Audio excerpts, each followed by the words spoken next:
So first and foremost, very basic question. I mean, how is it to be back together and with each other again, sort of something? It's very nice. All of the half an hour we're going to be doing.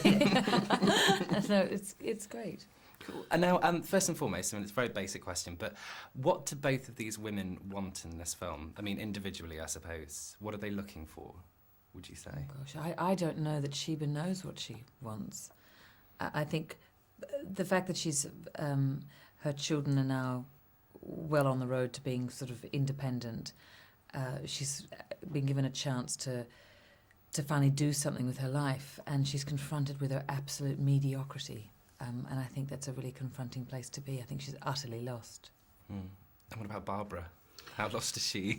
Barbara, well, perhaps she doesn't realise how, just how in a kind of morass of everything she is. I'm not sure that she does, until the end perhaps, but I think that she just needs, she needs to be obsessive about somebody, and she needs that person, whether in a lesbian sense or whatever sense. You know, she just needs she needs her to be able to focus on somebody, and or her attention to be taken up with somebody. Because I mean, it's one of the most interesting things I think about the film is about the fact that it's very sort of grounded in reality. In a you can sort of relate to both of the characters, even though that Barbara's sort of quite twisted. There are bits like quite twisted. I mean, even the bit where she loses the plot when the cat dies.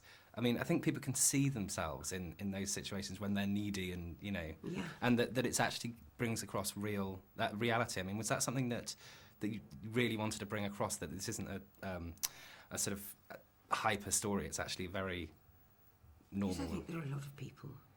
I think there are a lot of people who, I mean, any time our cat has died, we've been completely hysterical in our family, and we're a family, you know.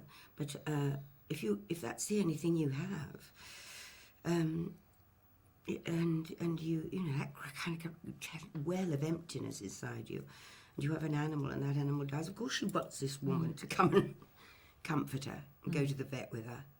But it does create an absurd tension between the two characters. Because it's also quite interesting about just because on paper it looks like a normal relationship, and yet there's other. I mean, I think your character obviously believes that it's a normal relationship, and yet I mean both of you think that you're in a normal relationship but have misconceptions. I think Sheba completely underestimates Barbara, and probably thinks, "Oh, poor old lonely woman. I'll befriend her." But I mean, Sheba does need a friend. I think probably not to the same extent that Barbara needs someone, but you know, she needs an ally. Welcomes an ally at school.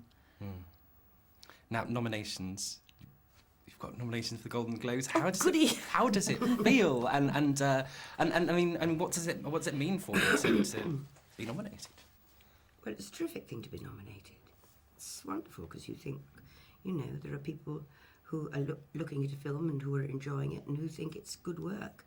And you don't have that conception when you're doing it. You don't have that. You just do the job and dread seeing 1-2-1 or whatever it was. You had to smash each other. Well, I had to be smashed up. Repeatedly. We dreaded it. And then, but then, you know, it all goes together, and Richard puts it all together and brilliantly directs it. And then, you know, you get nominated. That's extremely nice. It must be quite weird as well. Good luck. It must be quite weird because it hasn't been released yet as well. So that must must make you think, oh, that's a great selling point for the film. Well, yes, I suppose that's somebody else's job. We've done our bit. We have. And do you ever get tired of it because you're both award winners? And I mean, does it mean as much to you this time around to sort of get nominated or?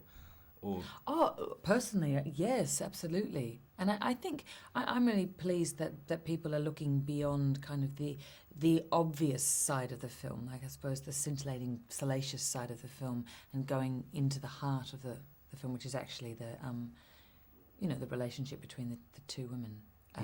So I mean, I'm really pleased by that. Because I mean, it's a challenging role. I mean, for both of you.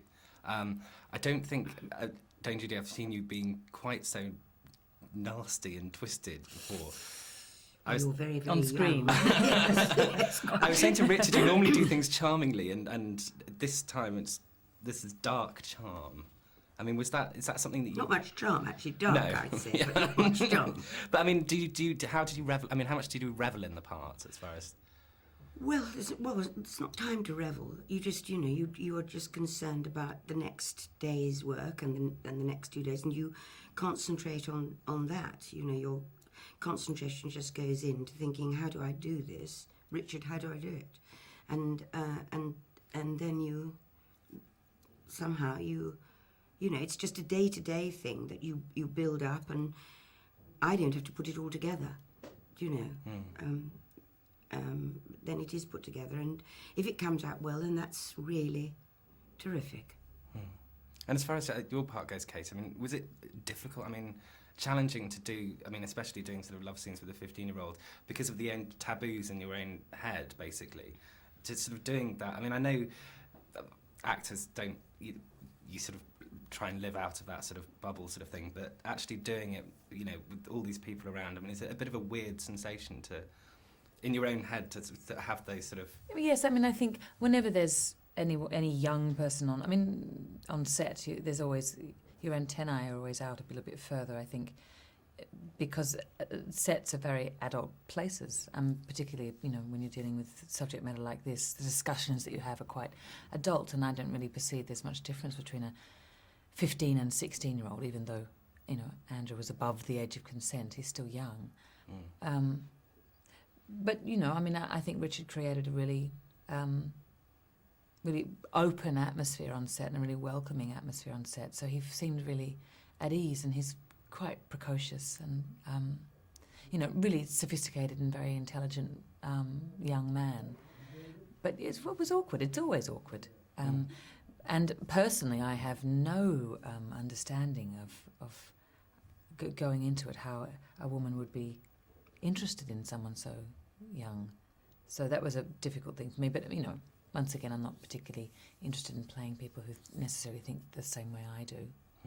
And finally, I mean, the two of you working together, I mean, how was it? Do you find that you work similarly, or do you find that you come from two different angles, or, I mean, how was it sort of working together? How did we? I think we did all right, didn't we? I think we did absolutely fine. Yeah, we just... We laughed a lot. Yeah, we laughed a lot. Was that all right for you? Yep. Yeah. Do you want me to stand over here? Try not to be so tall. Yes. Try not to be such a dwarf. We did all these things. Fantastic. Well, thank you very much indeed. It's been a pleasure seeing you guys. Thank you very much. It's great Thank fun. Thank you very much. you. Thank you.